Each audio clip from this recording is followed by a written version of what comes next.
البدع والأهواء، أهل البدع العقائدية وأهل البدع السياسية. نقول بيننا وبينكم السلف، بيننا وبينكم الكتب، كان فيقول البدع بيننا وبينكم. Bismillahirrahmanirrahim. Qala al-Imam al-Bukhari rahimahullahu taala. Masuk hadis baru ya. Al-hadisul khamis wasittin, hadis yang ke-65. Haddatsana Muhammad ibnu Muqatil Abdul Hasan, qala akhbarana Abdullah, qala akhbarana Syu'bah an Qatadah an Anas bin Malik radhiyallahu an. Berarti ini hadis Anas. Qala kataban Nabiyyu sallallahu alaihi wasallam kitaban. Nabi sallallahu alaihi wasallam pernah menulis surat. Au arada ayaktub, atau beliau ingin menulis. Faqilalah, lalu dikatakan pada beliau, innahum la yaqra'una kitaban illa mahtuma. Sesungguhnya mereka, orang-orang yang akan beliau kirimi surat, mereka tidak membaca surat kecuali ada copnya, khatam. Cop. Untuk apa? Menunjukkan memang ini adalah asli dari Nabi sallallahu alaihi wasallam. Fattakhadha khataman min fiddah. Lalu Nabi sallallahu alaihi wasallam mengambil, yaitu membuat satu cincin yang terbuat dari perak. Naqsyuh, ukirannya tertulis apa? Muhammadur Rasulullah, Muhammad utusan Allah. Baik. Alal khilaf, apakah Muhammad itu di baris atas, lalu Rasul, lalu Allah, ataukah membacanya dari bawah, yaitu apa? Muhammad di bawah, Rasul di tengah, Allah di atas. Ini ulama khilaf. Tapi berdasarkan manuskrip yang telah ana nukilkan di jilid pertama yang telah tercetak itu, terbukti surat yang beliau kirimkan ke Heraklius itu membacanya dari bawah, Muhammad, kemudian naik ke atas Rasul, kemudian yang paling atas Allah. Dan ini adab yang bagus, nama Allah paling atas. Baik, itu copnya Rasulullah. Boleh dikatakan ini cop yang paling tua di masa Islamnya umat ini. Nabi Muhammad punya cop, punya stempel kalau orang Indonesia bilang. Bawa alam, tapi jelas masa-masa itu orang sudah tahu dakwah-dakwah dari tanaman tertentu atau apa. Ya. Teknologi dakwah. Yang pasti tak boleh terhapus, takut dipalsukan orang. Tapi yang anak sebarkan kalau tak salah manuskripnya sendiri, copnya nampak agak sudah mulai luntur kok itunya ya, biru kehitam-hitaman, warna birunya agak luntur kalau tak salah, namanya sudah 1400 tahun. Kulit kambing. Mungkin semacam itu, dari kulit apa juga. Jelas seperti itu masih memungkinkan di masa itu, dari kulit dan seterusnya. Tayyib. Ka'anni anzuru ila bayadihi fi yadihi. Seakan-akan saya melihat kepada putihnya cincin Nabi di tangan beliau. Faqultu li Qatadah, lalu saya berkata pada Qatadah, man qal naqsyuhu Muhammadur Rasulullah. Siapa yang mengatakan bahwasanya ukiran dari cincin tadi adalah Muhammad Rasulullah? Qala Anas. Qatadah mengatakan Anas. Tayyib, hadis ini diriwayatkan oleh Imam Bukhari dari beberapa guru beliau. Yang pertama di sini adalah Muhammad ibnu Muqatil. Sudah disebutkan oleh Bukhari di sini beliau Abdul Hasan. Abdul Hasan Muhammad ibnu Muqatil Al-Marwazi Al-Basri, tetapi beliau tinggal sampai wafat di Makkah. Dan beliau siqah, sahabat, hadisnya banyak. Qal akhbarana Abdullah ibnu Mubarak, imam bila mudafa'ah. Beliau adalah Abu Abdurrahman Abdullah ibnu Mubarak Al-Marwazi, dari Maru, dari daerah Khurasan sana. Ditanyakan apakah beliau ini imam wilayah timur, maka dijawab beliau imam wilayah timur, wilayah barat, dan wilayah tengah. Semuanya di bawah kepemimpinan beliau. Disebutkan oleh Imam Ahmad di dalam biografi Imam Ibnu Mubarak di dalam Syiar A'lamin Nubala, belum ada di zaman Imam Ibnu Mubarak orang yang lebih rajin belajar daripada beliau. Pergi ke wilayah barat, yaitu sampai ke Andalus, pergi ke wilayah timur, yaitu Khurasan dan lain-lain, dan Irak, juga pergi ke tengah, pergi ke Syam, pergi ke mana? Semenanjung Arab itu, ke Makkah, Madinah, dan seterusnya. Baik. Pernah ketika Harun ar-Rasyid dia sedang berhaji bersama para dayang-dayangnya dan bersama para selirnya, para ummul walad, berarti bukan selir ya, yaitu hamba sahaya yang dimuliakan karena sudah punya anak dari dia.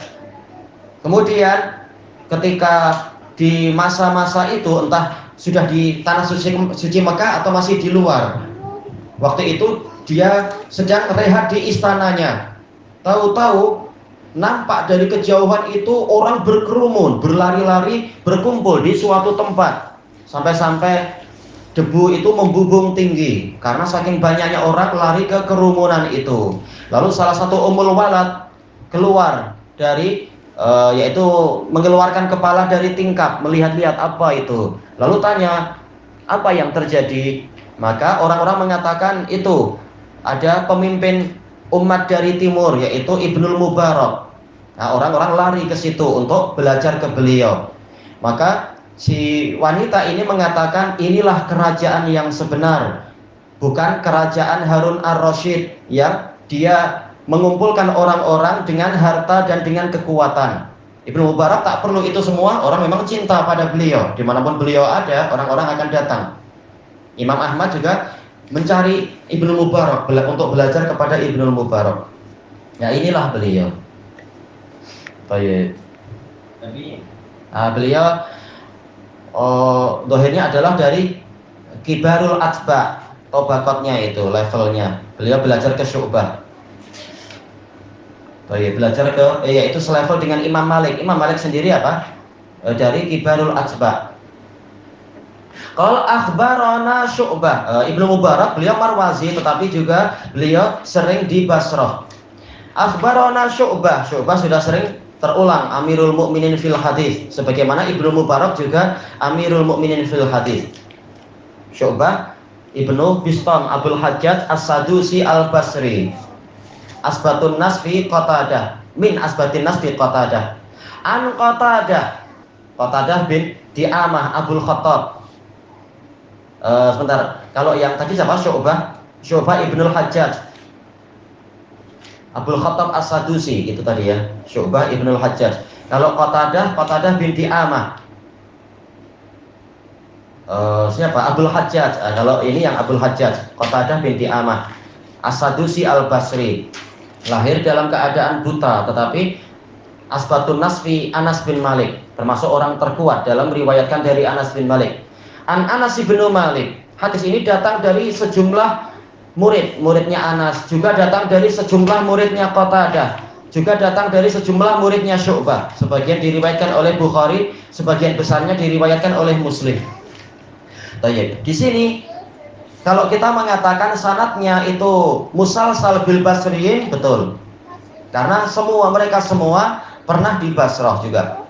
Sekarang Anas bercerita, kataban nabiyyu kitaba. Nabi pernah menulis sebuah surat. Disebutkan dalam riwayat Imam Muslim, kalau nggak salah Bukhari juga di tempat yang lain, yaitu beliau ingin menyurati Kaisar Heraklius, juga menyurati Kisra bin Hurmuz, dan juga menyurati Najasyi. Cuma ini khilaf, apakah Najasyi yang sudah masuk Islam itu berarti ini suratnya memang agak lama, ataukah anak dari Najasyi yang itu? Ini Najasyi yang generasi berikutnya, bukan Najasyi Ashamah. Alal khilaf. Bukan mustahil surat Nabi itu terjadi beberapa kali.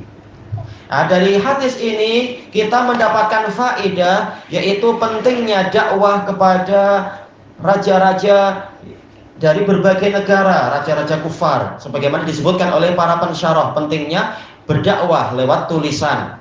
Nah, sekarang dipermudah, kita menyebarkan ayat, menyebarkan hadis, menyebarkan fatwa ulama dengan WhatsApp, dengan Telegram, itu semua bagian dari dakwah. Baik, menulis. Baik. Dan tujuan dari Imam Bukhari mendatangkan hadis ini adalah yaitu penyebaran ilmu ke berbagai negeri. Dan juga munawalah, yaitu penyampaian buku kepada utusan, lalu utusannya menyampaikan ke tergantung siapa yang diinginkan oleh si penulisnya itu. Nah, ini munawalah, penyampaian buku. Tak wajib si guru membacakan isi buku itu kepada orang yang diberi. Itu termasuk cara penyampaian ilmu. Kemudian au arada ayaktub, atau beliau ingin menulis, bukan sudah menulis tapi ingin menulis. Dua-duanya mungkin. Dan dari hadis ini, sementara kita tahu bahwasanya Nabi SAW tidak menulis, karena beliau ini an-nabiyul ummi, Nabi yang tak mampu membaca tulisan dan tak mampu menulis. Tayyib. Dan ini adalah mukjizat. Bagaimana ada kitab suci yang paling indah dan paling segalanya itu, seluruh sifat kebaikan ada di situ, sementara nabinya tak mampu membaca tulisan dan tak mampu menulis. Berarti memang ini bukan dari dia, ini adalah dari Allah Ta'ala. Wala tahuttuhu biyaminika idzal lartabal mubtilun. Kitab suci itu tidaklah engkau tulis dengan tangan kananmu. Ini isyarat bahwasanya sunnahnya menulis memang dengan tangan kanan. Ditekankan di situ, bukan sebagai syarat bahwasanya Nabi tidak menulis dengan tangan kanan tapi menulis dengan tangan kiri, bukan itu pemahamannya. Intinya Nabi memang tidak menulis. Sekarang masalahnya, kenapa Anas bin Malik mengatakan kataban Nabi atau arada ayaktub? Maksudnya adalah beliau ingin mengimla, ingin mendiktikan kepada si juru tulisnya. Tatkala penulisan tadi terjadi dengan perintah beliau, maka perbuatan itu boleh dinisbatkan kepada beliau. Ma'ruf, yaitu apa? Al-amir bisyai' bimanzilatil mubashir. Orang yang memerintahkan terjadinya suatu peristiwa, dia bagaikan pelakunya. Seperti apa kata para ulama? Seperti seorang gubernur atau menteri, dia mengatakan, oh gedung ini saya yang membangun, atau jembatan ini saya yang membangun, atau sungai ini saya yang menggalinya. Padahal dia cuma memerintahkan saja. Tapi tatkala perbuatan itu terjadi dengan perintah dia, maka boleh perbuatan tadi dinisbatkan kepada orang tadi sebagai yang memerintahkan. Demikian pula di sini. Faqilalah, kemudian dikatakan pada beliau, menunjukkan apa? Bolehnya jawazu masyuratil mafdul lil fadil. Boleh orang yang derajatnya lebih rendah menyampaikan musyawarah, menyampaikan nasihat dan petuah, masukan, saran-saran kepada orang yang derajatnya lebih tinggi. Baik. Sahabat walaupun levelnya lebih rendah, tapi mereka menyampaikan isyarat kepada Nabi dan seterusnya, dan Nabi menerima itu, menyampaikan musyawarah dan Nabi menerima. Innahum la yaqra'una kitaban illa mahtuma. Sesungguhnya mereka, raja-raja itu tidak mau membaca sebuah kitab, sebuah surat, kecuali dalam keadaan ada khotemnya, ada copnya. Dijelaskan oleh Al-Hafidz di dalam Fathul Bari dalam syarah hadis ini, tujuan Imam Bukhari mendatangkan hadis ini di dalam bab munawalah, yaitu bahwasanya yang terpandang adalah kesohihan bukunya itu. Berarti apa? Dengan cop, betul-betul si murid tenang, oh ini memang surat dari guru saya, buktinya ada cop dia atau ada tanda tangan dia dan seterusnya. Intinya adalah kesohihan buku itu wajib, yaitu sebagai syarat sah munawalah. Jangan apa, tahu-tahu kita tak sedar ini buku dari siapa juga, yang penting saya ambil. Tak, lihat ini betul-betul bukunya itu sah dari penulisnya ataukah tidak, sanadnya sahih ataukah tidak, dan seterusnya. Baik. Fattakhadha khataman min fiddah. Lalu Nabi membuat cincin dari perak. Ini menunjukkan yaitu qabulu al-fadil masyuratal mahdul. Orang yang derajatnya lebih tinggi menerima nasihat orang yang derajatnya lebih rendah. Nasihat yang baik diterima walaupun dia kualitinya mungkin atau derajatnya lebih rendah dari kita. Kebaikan kita terima. Dan ini adalah ketawaduan, menunjukkan orangnya tawadu, orangnya rendah hati, tidak sombong dan seterusnya. Baik, dan dari hadis ini kita mendapatkan faedah, yaitu sebagian tradisi yang baik itu diakui di dalam Islam. Walaupun asalnya ini tradisi dari raja-raja kufar, tetapi ini tradisi yang baik, bukan sebagai kebanggaan mereka atau kekhususan agama mereka, tapi ini tradisi yang baik untuk menjaga kesohihan surat. Maka yang seperti ini diterima oleh Nabi. Maka ini adalah sesuatu yang boleh, tidak masuk dalam istilah tasyabbuh bil kufar, menyerupai orang kafir. Tak, Nabi sudah menyetujui, menunjukkan ini bagian dari syariat Islam dan ini kebaikan. Baik, maka Nabi pun juga membuat yang seperti itu. Dan dari hadis ini kita mendapatkan faedah, sebagaimana itu bab khusus dibuat oleh Imam Bukhari dalam Kitabul Libas. Nantinya kalau umur kita panjang insya Allah sampai ke situ, kitab yang membahas masalah pakaian, di antaranya adalah at-takhattum, yaitu memakai cincin. Disunahkan memakai cincin. Wanita jelas makruf. Untuk laki-laki ini sunnah. Tapi sunnahnya adalah apa? At-takhattum bil fiddah, yaitu dengan perak. Kalau dengan emas tak boleh, itu untuk wanita. Untuk laki-laki boleh dengan perak, boleh dengan yang lainnya. Demikian pula fatwa dari Imam Syafi'i di dalam boleh dengan batu-batu akik, dengan batu-batu mulia. Demikian pula itu fatwa dari Ibnu Hazm di dalam Al-Muhalla, boleh dengan akik, boleh dengan permata, tak masalah. Karena ini tidak ada larangan. Yang terlarang untuk laki-laki adalah emas saja, cincin dari emas. Cincin dari perak boleh, cincin dari yang lain pun boleh. Yang penting apa? Jangan diisi dengan jin atau apa, sekedar hiasan saja. Itu boleh. Kemudian naqsyuhu Muhammadur Rasulullah. Kemudian ada ukirannya, menunjukkan boleh cincin itu diukir, dikasih tulisan-tulisan, tulisan yang bermanfaat tentunya, tak perlu yang terlalu berlebihan. Apa itu misalkan Superman kah, hero kah, tak perlu. Tapi juga tak boleh kita menulis ini ikut Nabi lah, Muhammadur Rasulullah, tak boleh. Itu khusus untuk Nabi. Sebagaimana dalam riwayat yang lain, Rasulullah mengatakan boleh memakai cincin, boleh memakai cincin dari perak, tapi apa? Walatang kusyu naqsi. Jangan kalian mengukir seperti ukiran saya, yaitu Muhammadur Rasulullah. Pakai yang lain-lain. Makanya sebagian sahabat mengukir, entah bagaimana itu, mungkin orangnya pakar-pakar, ada pakar ukiran di masa-masa itu. Tertulis apa? Kafa bil mauti wa'idho. Cukuplah kematian sebagai penasihat. Masya Allah. Ini bagus sekali. Cuma agak panjang ya. Tak masalah. Yang lain-lain pun boleh. Yang penting kata-katanya itu baik. Hanya saja para ulama mengatakan apabila cincinnya itu ada nama Allah, maka wajib untuk ketika kita masuk ke bilik air, wajib untuk melepaskannya. Sebagaimana di dalam hadis yang sahih, Rasulullah melepaskan cincin tatkala beliau masuk ke bilik air. Kita wajib mengagungkan syiar-syiar Islam. Di antaranya adalah nama Allah, tulisan dari nama-nama Allah. Demikian pula Al-Quran, tak boleh masuk ke bilik air.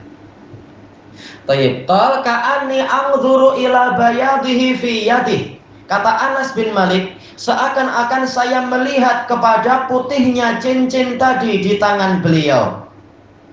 Tayyib. Ini at-taswir fil ikhbar, tujuannya adalah li ta'kidil khabar. Penggambaran di dalam pemberitaan tujuannya adalah untuk menguatkan berita tadi.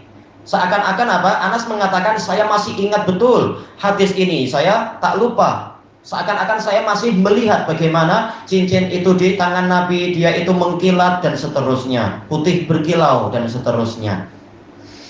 Fakultu li Qatadah, saya bertanya pada Qatadah. Siapa yang bertanya? Syu'bah, murid dari Qatadah.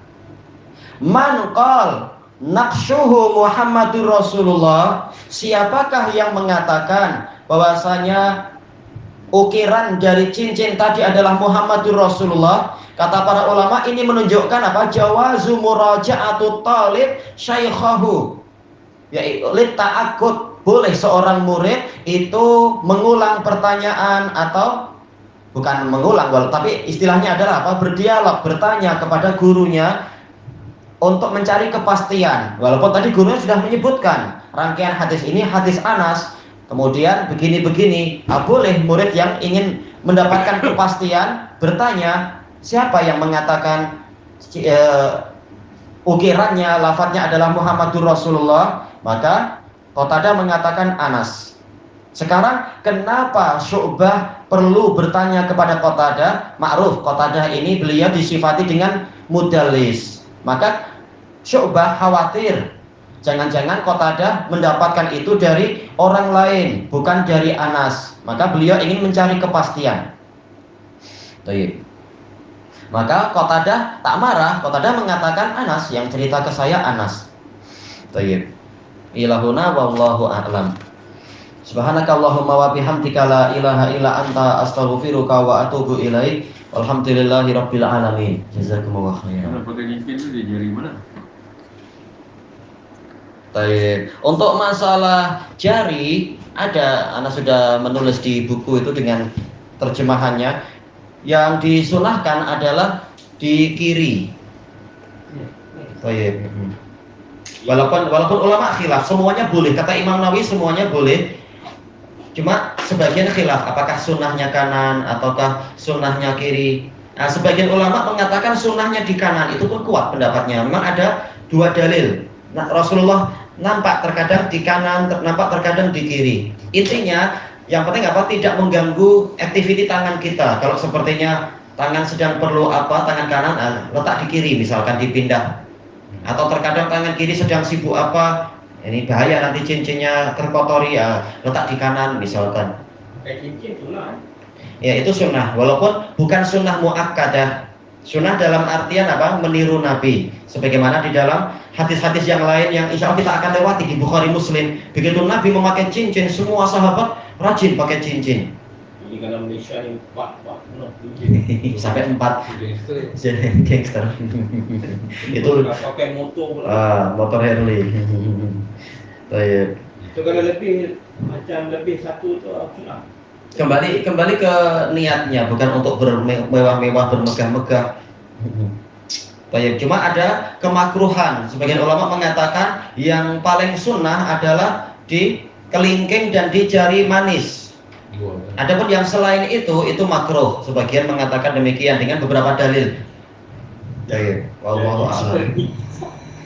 Dijempol susah. Gangster.